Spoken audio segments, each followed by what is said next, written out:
പ്രിയപ്പെട്ടവരെ, ഇപ്പൊ മനസ്സുകൊണ്ട് ചിന്തിക്കുന്നത് നിലമ്പൂരിലേക്ക് ഓടിയെത്തിയ പല ഭാഗങ്ങളിൽ നിന്നുമുള്ള ഈ മനുഷ്യരെ കുറിച്ചാണ്.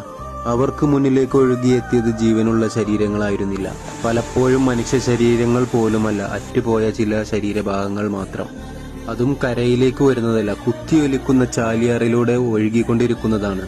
എന്നിട്ടും ശക്തിയേറിയ ചാലിയാറിന്റെ ഒഴുക്കിനോട് പൊരുതി അവർ ഓരോന്നും കരയിലെത്തിച്ചു. ആരും മറ്റു സംവിധാനത്തിനൊന്നും കാത്തുനിന്നില്ല. ചിലർ ജീവൻ വരെ പണയം വെച്ചായിരുന്നു ചാലിയാറിന്റെ കുത്തൊഴുക്കിനെ നേരിട്ടിരുന്നത്. വെറും കൈകാലുകളല്ലേ എന്ന് പറഞ്ഞ് അവർ അതിനെ അവഗണിച്ചില്ല. കാരണം ഇത് കരക്കടുപ്പിച്ചില്ലെങ്കിൽ ഒരുപക്ഷെ ഇത് മറ്റു ചില മൃഗങ്ങളുടെ ഭക്ഷണമായി മാറിയേക്കാമെന്ന് അവർക്കറിയാമായിരുന്നു. അതിനനുവദിക്കില്ല എന്നും മരിച്ചുപോയവരാണെങ്കിലും ഈ ഒഴുകിക്കൊണ്ടിരിക്കുന്നത് മനുഷ്യരാണെന്നും അവരുടെ അന്ത്യയാത്രയെങ്കിലും അന്തസ്സുള്ളതാക്കണമെന്നും അവർ തീരുമാനിച്ചു. അതിനുവേണ്ടി സ്വന്തം ജീവൻ പോലും പണയം വെച്ച് അവർ ചാലിയാറിനോട് പൊരുതി. കണ്ടു നിൽക്കുന്ന ആരുടെയും മനസ്സലിയിപ്പിക്കുന്ന പ്രവൃത്തികളാണ് അവർ ചെയ്തത്. കാരണം